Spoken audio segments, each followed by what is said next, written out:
La consola de Nintendo Switch sorprendió a muchos con su gran éxito comercial con respecto a la olvidada Nintendo Wii U, trayéndonos grandes títulos, acompañado de una jugabilidad híbrida, en el que puedes disfrutar de tu juego favorito donde sea. Por desgracia, muchas casas desarrolladoras se vieron en grandes problemas al crear o portear sus juegos para esta consola, teniendo no solamente grandes fallos, sino también no supieron cómo aprovechar el potencial de la consola, sufriendo en la optimización y el nerfeo en los gráficos. Aclaro que los títulos que se mencionarán son las calificadas nada más para esta consola de Nintendo Switch, independientemente si en otras consolas les fue bien.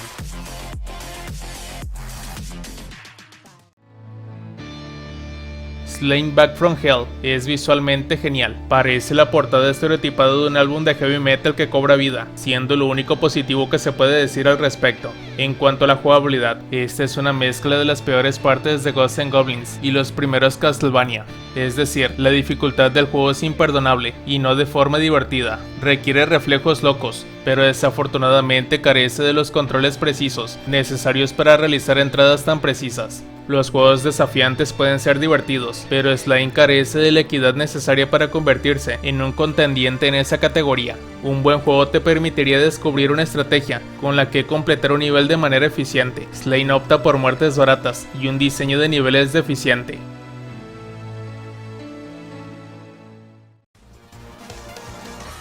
En Pokémon Violet, las escenas son monas y las personalidades de los nuevos Pokémon legendarios son geniales, pero para un título AAA en Swiss de un estudio veterano de la industria, el rendimiento es terrible.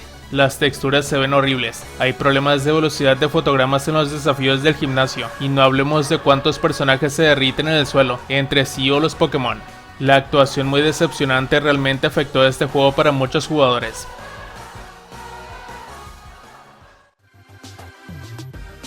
Las consolas de Nintendo han estado plagadas de colecciones de minijuegos de diferentes calidades desarrolladas apresuradamente desde los días de la Wii, y parece que la Switch no fue diferente. Party Planet pretendió ser la solución temporal hasta la llegada de un nuevo Mario Party, pero su variedad de minijuegos parece más recalentada que lo que te comes después de Navidad. Un problema importante es que casi la mitad de los minijuegos de Party Planet son exclusivamente para un jugador. El resto de los juegos no ofrecen nada original, y de hecho a menudo son remakes descarados y mal hechos de títulos conocidos. Sin nada que conecte los juegos entre sí, debes abrirte camino tediosamente a través de cada uno de ellos para desbloquear los restantes.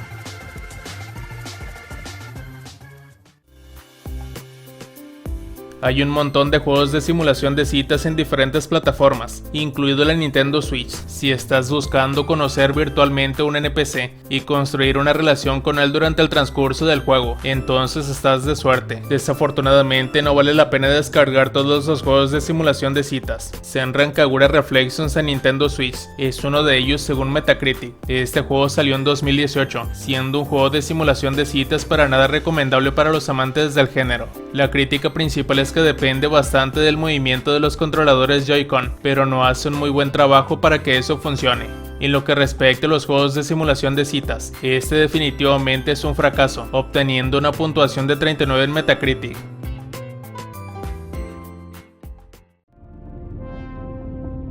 A finales de los años 80 y principios de los 90 hubo una ola de juegos de aventuras de apuntar y hacer clic que llevaron a que muchas series populares dominaran el género. Si bien la mayoría de estos apuntaban a lo fantástico o lo cómico, como King's Quest o Monkey Island, hubo algunas entradas como Phantasmagoria que legítimamente nos asustaron. Don't Knock Twice es similar a las primeras entradas en 3D del género, hasta los gráficos rudimentarios y los acertijos obtusos.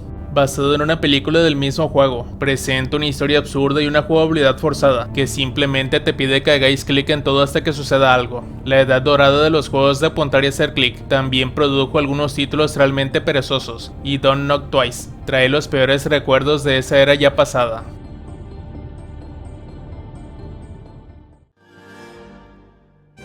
Balan Wonderworld parece tener todas las cualidades en bruto para construir un juego de plataformas galardonado, con su estilo artístico peculiar y personalidad grandiosa. Sin embargo, una segunda mirada revelará sus verdaderos colores, y francamente arruinará cualquier esperanza de que sea un juego realmente bueno. A decir verdad, Balan Wonderworld carece de la originalidad necesaria para mantenerse al día con los estándares actuales, además de tener una selección de niveles decepcionante. Tampoco logra generar una conexión entre el jugador y sus personajes instantáneamente olvidables, y aunque el juego no está mecánicamente roto, viene cargado con una buena cantidad de errores que interrumpen el juego, junto con constantes caídas de fotogramas. Añádelos a la lista de minijuegos aburridos y controles de mala calidad, y tendrás una mala excusa para un juego de plataformas en 3D.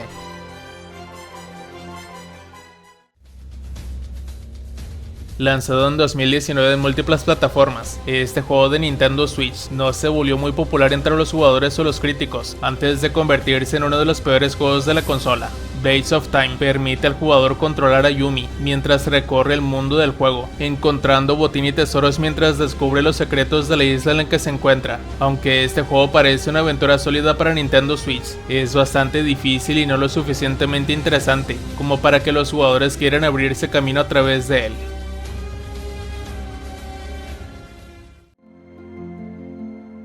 36 Fragments of Midnight es ciertamente estéticamente agradable, con un estilo artístico que de alguna manera es a la vez oscuro y extremadamente lindo. La paleta es mayoritariamente negra, pero la acción sigue siendo clara como el día en la pantalla. Desafortunadamente, este juego de plataformas intenta dejarse llevar por su apariencia y nada más. El juego se genera de forma procesal, pero los niveles resultantes son demasiado fáciles de jugar y carecen de un desafío real. Tu verdadero enemigo aquí es el esquema de control que en varias ocasiones suele no responder, a menos que te traicionen con demasiada frecuencia las entradas poco confiables. Este título apenas tiene una hora de juego para ofrecerte. Es más divertido mandarle un mensaje a la inalcanzable patrocinada y esperar una hora a ver si te contesta, en vez de jugar esto.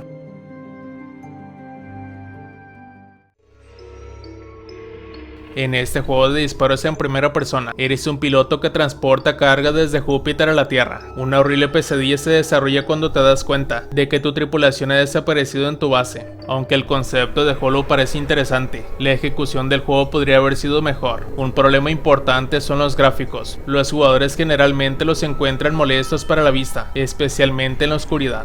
Otra es la velocidad del personaje principal. Es bastante lento, lo cual no es ideal en un juego en el que se supone que debes matar monstruos. Por último, pero no menos importante, está la mecánica de disparo. En resumen, es muy inexacto y frustrante de manejar.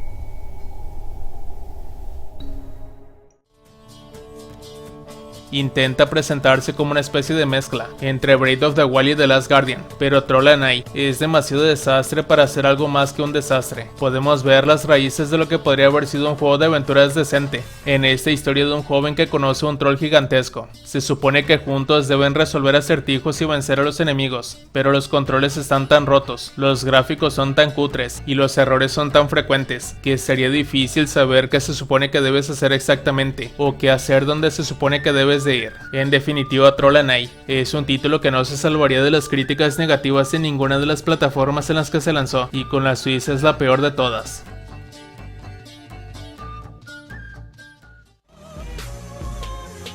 Si pensaron que a este título le fue críticamente peor, hablando en las consolas de Sony y Xbox, incluso en el PC, todavía faltó su versión de Nintendo Switch. Como sabemos, la consola no tiene tanto potencial, y es por ello que porté esta versión de 3 juegos de Grand Theft Auto de Rockstar Games, que ya de por sí estaba muy mal optimizado. Con la Nintendo Switch las cosas fueron una pesadilla al jugarlo. Básicamente tiene tantos errores, crasheos, tirones, texturas mal ejecutadas y una mecánica jugable muy deprimente y poco apta para la consola, que la versión de PC terminó siendo una joya.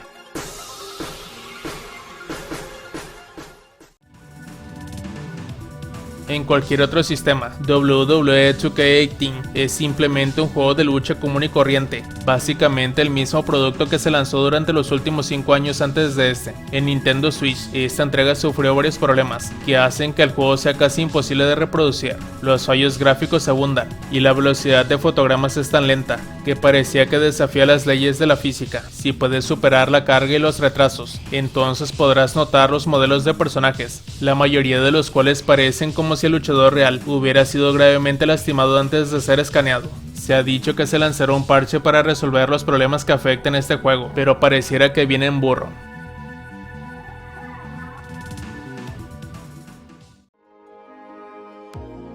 En la aventura de acción de Idea Factory, los jugadores viajan para encontrar el gran poder y salvar a la humanidad. Puedes elegir uno de los 7 personajes con habilidades únicas y crear tu base, pero ¿qué hay de malo en este juego de rol? Bueno, la gente critica Ark of Alchemist por muchas razones. El más destacado son los gráficos confusos del juego. Además de eso, la jugabilidad parece repetitiva y aburrida. Los personajes planos también contribuyeron a la baja calificación de este juego, peor aún por su elevadísimo precio de salida. Ark of Alchemist no valdría la pena para los usuarios comprarlo.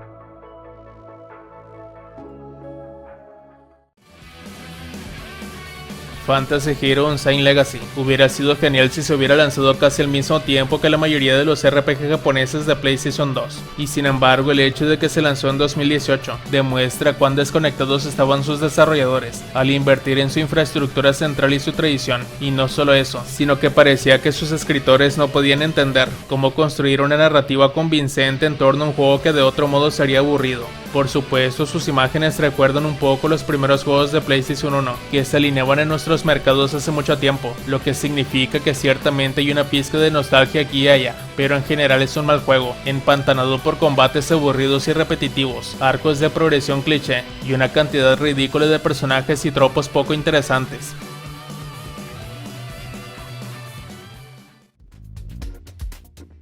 RBA Baseball 17 tenía tantas ganas de ser el primer título de béisbol en Switch que se olvidó de incluir algo más que lo básico. Una vez que superas el hecho de que este producto insultante mancha el buen nombre de uno de los mejores juegos de béisbol de la NES original, todavía te enfrentas a una experiencia simplificada que carece de las opciones de juegos superiores y no puedes decidir lo que quieres ser. Tiene algunos elementos de juego arcade y algunas estadísticas de estilo simulación y opciones de gestión, pero nada que sea lo suficientemente profundo en ninguna dirección como para convertirlo en un título de béisbol satisfactorio. El modo temporada carece de opciones, el bateo rara vez funciona y el fildeo es confuso porque la cámara se niega a mostrarte la pelota. Al final de cuentas, el juego simplemente se siente vago.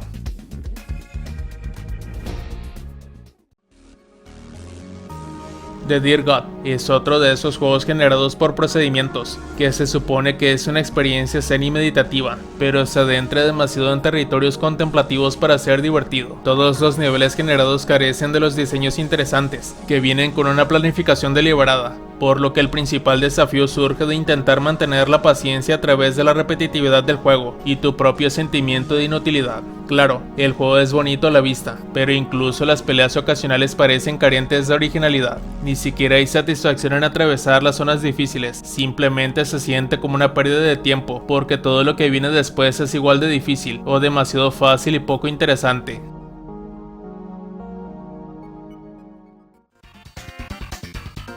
No es ningún secreto que Electronic Arts lanza constantemente juegos con rendimiento cuestionable y en ocasiones la franquicia FIFA suele palidecer por ello, pero con la versión de Nintendo Switch, con FIFA 21 Legacy Edition, ahí sí que se pasarían de lanza. En un título para la Nintendo Switch, sabemos que los gráficos no serán su fuerte, pero vamos, FIFA 21 mínimamente se debería verse casi igual que en sus consolas rivales, pero aquí tenemos un desfase de gráficos demasiado pronunciado, y lo peor fue el precio de salida, el cual fue más un insulto para los usuarios que algo recomendable para adquirir.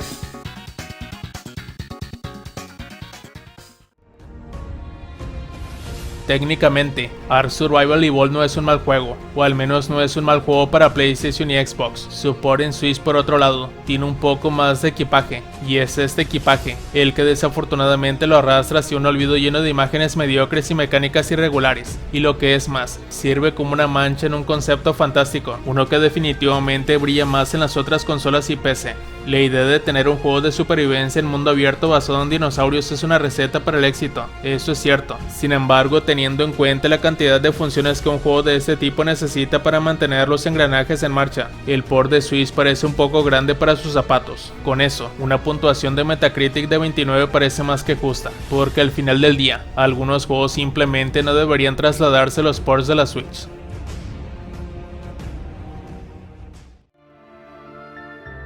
Decay of Logos, de Rising Star Games, no arrasó exactamente en las puntuaciones, pero sus peores críticas vinieron de su port de Switch, con un 3 sobre 10 de Nintendo Life. Este juego es malo desde todos los ángulos, los problemas de frame rate son rampantes, y el aspecto del juego en sí es desagradable, incluso sin los fallos evidentes. En términos de jugabilidad, Decay of Logos adolece de repeticiones e ideas de fantasías a medias, lo que lo lleva aún más a la verdadera decadencia.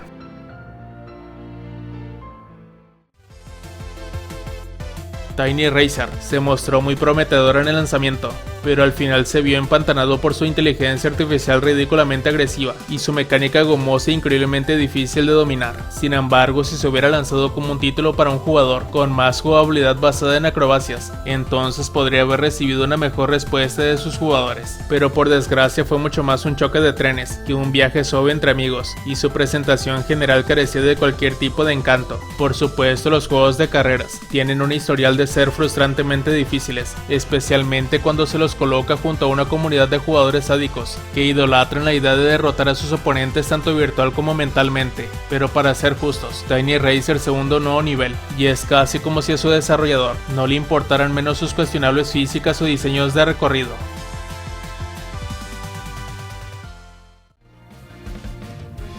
Han habido algunos juegos de plataformas 2D increíbles a lo largo de los años. Lamentablemente Gleam Light no es uno de ellos. Lo que hace que esto sea tan frustrante es que la presentación del juego es hermosa. Desafortunadamente es un juego que decepciona enormemente por su jugabilidad. Es muy breve y por momentos increíblemente aburrido. Sus ideas y características no son del todo malas, pero a veces pueden parecer un poco a medias. Como resultado, Gleam Light se siente como un juego al que realmente le hubiera venido bien más tiempo en el horno, aunque algunos críticos fueron un poco más indulgentes con sus defectos. Su puntuación de usuario pintó un panorama mucho más sombrío.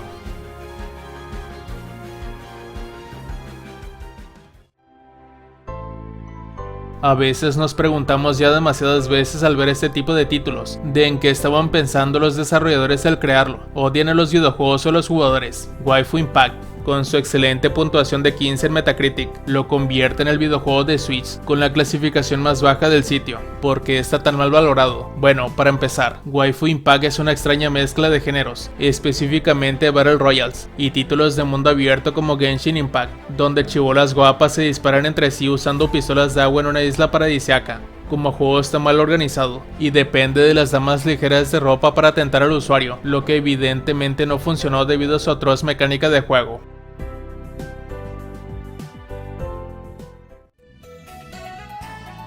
Beyond in the Night Sky es un juego protagonizado por una bruja que conduce una motocicleta voladora y de alguna manera logra estropear esta alucinante combinación de palabras. La frase anterior debería ser la preparación para uno de esos juegos locos de Suda51, creador de éxitos extravagantes como No More Heroes. En cambio, ganó infamia por su reputación como probablemente el peor juego de Switch. El juego te pide que conduzcas o vueles tu motocicleta a través de vacíos sin vida que sirven como mundos para recolectar estrellas. Mientras lo haces hay un cronómetro que probablemente cuenta atrás hasta el momento exacto en el que tu voluntad de vivir abandona tu cuerpo. La mayoría de los niveles carecen de texturas y todo habría parecido más normal como un juego de los 90s, pero vamos, en 2018 esto no puede pasar.